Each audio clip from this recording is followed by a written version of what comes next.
ఇప్పుడు నయా పైసా కానీ మా వార్డులో చేసుకోలేదు. మేము కనీసం ప్లీజ్ కూడా జరిగే పరిస్థితి మా వార్డు లేదు. అదేవిధంగా నూతనంగా నర్సీపట్నం మున్సిపాలిటీ కమిషనర్గా పదవి బాధ్యతలు చేపట్టినటువంటి మరి అప్పుడు సుమారు 7 లక్షల వరకు బిల్లు వేసేవారు. ముందు మీరు చాలా ఉన్నాయి. తర్వాత ముందు అదృష్టశాతం రెండు బ్యాంక్స్ ఎందుకంటే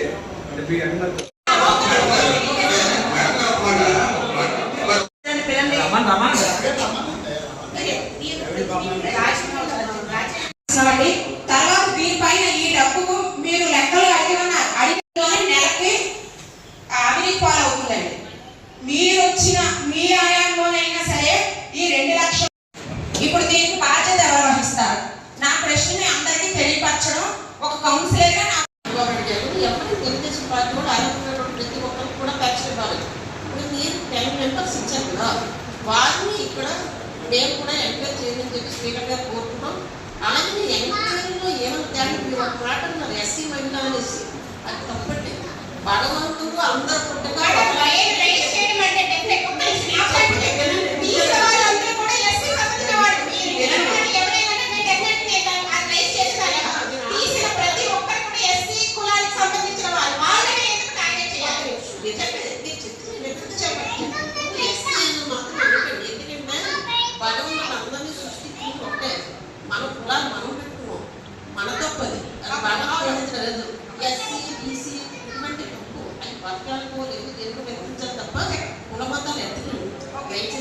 అందరినీ కూడా మన కాన్స్టిట్యూన్సీలో అయితే మా స్టేట్ మీద అయితే ఎప్పుడు ఒక తప్ప ఎప్పుడు కులాలు పెట్టుకునే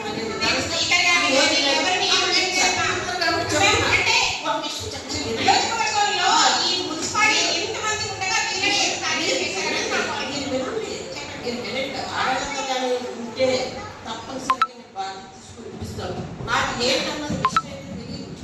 మీరు చెప్పారు కాబట్టి నేను నా దృష్టిలో పెడతాను. అలాగే కమిషనర్ కానీ చైర్మన్ గారు కానీ ఎంక్వైరీ చేయండి. నిజంగా కానీ అర్హత ఉన్నటువంటి వాళ్ళు తప్పనిసరిగా ఇవ్వాల్సిన అవసరం ఉంది. మేము యాక్టివ్ తీసుకున్నాం కూడా ఈ విషయంలో. ఈ నైట్ నేను తప్పపట్టేది లేదు. కరెక్ట్గా అడిగారు. ఎవరైనా ఇటువంటి వాళ్ళు ఉన్నారంటే ప్రతి ఒక్కరు ఎంక్వైరీ పెట్టండి.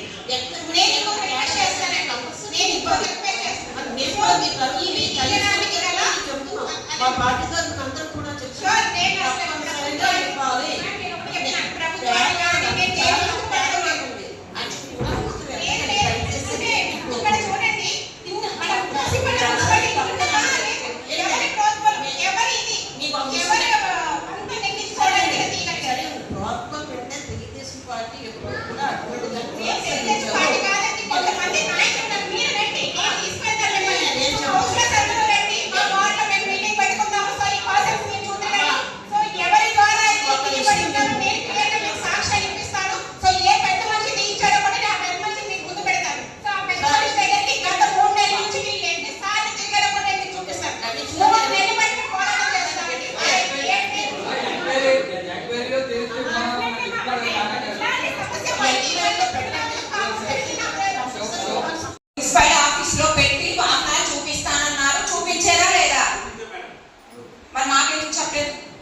ఎవరికి తెలియపరిచారు? అందరికీ అంటున్నారు. నాకు కానీ మా వారికి కానీ ఎటువంటి కాల్ కానీ ఎటువంటి సమాచారం కానీ లేదు. ఎందువల్ల మాకు సమాచారం తెలియపరచలేదు అంటే మాకు చెప్పే అవసరం లేదనుకున్నారా? చెబితే మేము అందరూ అవకతవకలు వెలికి చేస్తాం అనుకున్నారా? మాకు చేసారా నేను అడుగుతున్నాను. వర్షం అవ్వనివ్వండి, నర్సీపట్నం సునామీ రానివ్వండి, లేదు సముద్రంలో కానీ మాకు చెప్పాలి కదా. మాకు చెప్పారా లేదా? మాకు రాలేదు. మాకు ఎందుకు చెప్పలేదు? సరే వదిలేయండి సార్. కమిషనర్ గారు మీకు మా నర్సీపట్నం మున్సిపాలిటీ కొత్తగా వచ్చారు కాబట్టి అవకతవకలు మర్చిపోకుండా చెప్తున్నామండి. సార్ చిట్టిబాబు గారు, ఇప్పుడు మన వాహనాలు ఎన్ని తిరుగుతున్నాయండి? ట్రాక్టర్లు ఎంత డీజిల్ కొట్టిస్తున్నారండి? సుమారుగా నెలకి ఎంత కొట్టిస్తున్నారు?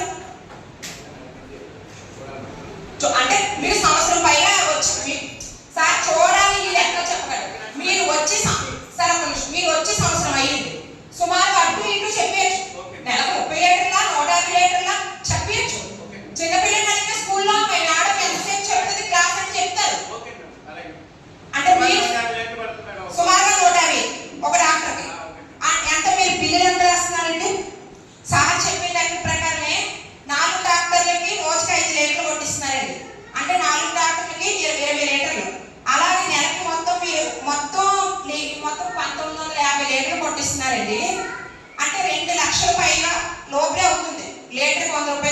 తీసుకున్నా. కానీ మన సార్ వారు 3 లక్షల పైగా బిల్లులు వేస్తున్నారు. రెండు ముక్కలు చెప్తానండి. ఎవరు ఎక్స్పర్ట్స్ కానీ ఏది విధానం కాదు. చాలా మంది పదవులు ఉంటాయి, పోతాయి, ఇంకా వ్యక్తిత్వం అయితే ఉండవు. అది మాత్రం ప్రతి ఒక్కరు నేర్చుకోవాల్సినటువంటి విషయం. నేను ఏదో నీతో చెప్తున్నాను మీరు అనుకుంటే నేను సరికాదు అని జాగ్రత్తగా ఆలోచించాల్సిన, మాట్లాడాల్సిన అవసరం కూడా ఉంది. చాలామంది ఇక్కడ 40 సంవత్సరాల ఇండస్ట్రీ, 40 సంవత్సరాల నుండి ఏం చేశారు చాలామంది అడిగారండి. సర్లేండి 40 సంవత్సరాలు ఏం చేశారు లేదా ప్రజలు తెలుసుకొని మీకు చెప్పి పన్నాం లేదు. కానీ కనీసం ఇంకా 90 రోజులు అవ్వకముందే మరి వారు చెప్పారు, కమిషనర్ గారు 4 కోట్లు 15 లక్షలు ఒకటి చెప్పారు, 45 లక్షలు 40 లక్షలు సుమారుగా ఒకటి చెప్పారు. అదేవిధంగా శ్మశానం కూడా 10 చేశారని చెప్పి అయ్యప్ప గారు చేశారని వారు చెప్పడం జరిగింది. నేను అంటే పదవులు ఉన్నప్పుడు ఎంత డెవలప్మెంట్ చేయాలనేది ఆలోచన శక్తి అందరికీ ఉండాలని నేను అనలేను, కొంతమందికి ఉంటుంది, చేయొచ్చు చాలామంది. నేను ఎవరు కించపరచలేదు, చేతనైతే చెయ్యండి, లేకపోతే లేదు, చేసినట్టు చూసి ఆనందించండి. అంతేగాని వ్యక్తిగతంగా ఎప్పుడు కూడా అటువంటి మాట్లాడకూడదు. ఎవరైనా సరే, మిమ్మల్ని కానీ మమ్మల్ని కానీ ఎవరైనా సరే కనీసం అందరూ అర్థం చేసుకుంటే బాగుంటుందని చెప్పి సందర్భంగా తెలియజేసుకుంటూ, ఎవరు కూడా వ్యక్తిత్వాన్ని కించపరచలేదు. ఎవరు కూడా ప్రతి ఒక్కరు కూడా ఆలోచించి మాట్లాడండి. ఏదైనా మాట్లాడేటప్పుడు బాగుండాలి.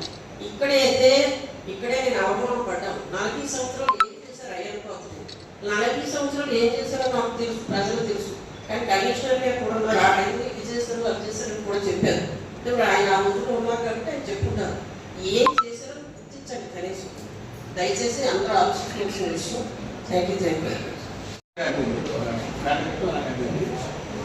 అంటే మనం దాన్ని మీరు అధికారికంగా మనం ఇక్కడ అనౌన్స్ చేయడానికి పర్మిషన్ కావాలన్నా.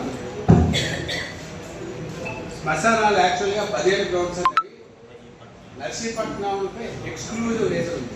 దాని ఏంటంటే జనావాసాల చుట్టే మనకి 17 గ్రౌండ్స్ ఎక్కడా లేవు. దానికి ప్రిఫరెన్స్ ఇచ్చింది ఇప్పుడే, ఎప్పటి నుంచి కాదండి.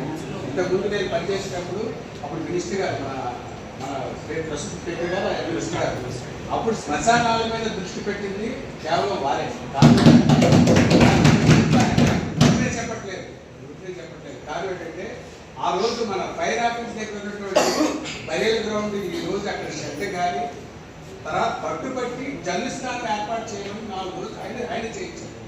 జల్లు స్నానం కానీ, తర్వాత విగ్రహం కానీ, తర్వాత స్టీల్ రైలింగ్ కానీ, లోపల ఉన్నటువంటి ఇంకోటి దాన్ని ఏమంటారు బెడ్స్ కూడా అవన్నీ ఆయన చేయించినవి. ఆ రోజు ప్రత్యేకంగా సీఎంఆర్ వారి చేత మాట్లాడాలని రప్పించి ఆ విధంగా చేశారు. అలాగే మన మెయిన్ రోడ్డు మన వస్తున్నప్పుడు సుబ్బారాయుడుపాలెం చేస్తున్నప్పుడు ఆ యొక్క బరియల్ గ్రౌండ్ కూడా కాంపౌండ్ వాళ్ళు 2018లోని మనం అప్పుడు ఏడీపీ అప్రూవ్ చేసింది. దాన్ని దానిలో అది కన్స్ట్రక్షన్ అయింది. అదే కొత్త వీధి ఏదైతే ఉందో మనం చెరువుకి వెళ్తామని కొత్త వీధి కూడా బరియల్ గ్రౌండ్ డెవలప్మెంట్ చేసింది కూడా అప్పుడు ఆ రోజుల్లోనే కాంపౌండ్ వాళ్ళు కానీ మిగతా కానీ అవన్నీ చేసింది. దాన్ని కొనసాగింపు దానికి ఇంకోటి ముఖ్యం.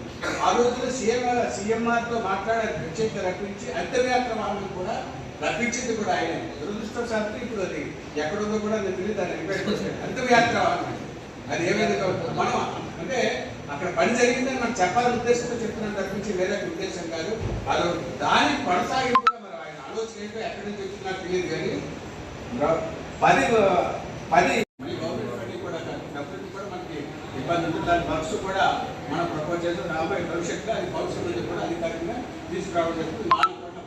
ఈ విధంగా మన స్పీకర్ గారు నాకు ఇచ్చినటువంటి ఆదేశాల మేరకు మీ ముందు కూర్చోడం జరిగింది. అలాగే మంత్రి నారాయణ గారి దగ్గర కూర్చొని మొన్న డీసిల్కేషన్ అని చెప్పేసి 45 లక్షలు కూడా మీకు 22-23 లక్షలు ఇస్తే లేదు మన మున్సిపాలిటీకి 45 ఇవ్వమంటే 45 లక్షలు ఇచ్చారు. అది కూడా రేపు రాబోయే కౌన్సిల్లో మనం అది కూడా టర్బెట్ తీస్తామని ఈ విధంగా మన స్పీకర్ గారు మన మున్సిపాలిటీ మీద ప్రత్యేకంగా దృష్టి పెట్టి అభివృద్ధి పనులు నడిపిస్తున్నందుకు మనకి మనం ధన్యవాదాలు తెలియజేసుకోవాలని ఈ సందర్భంలో కోరుకుంటున్నాను.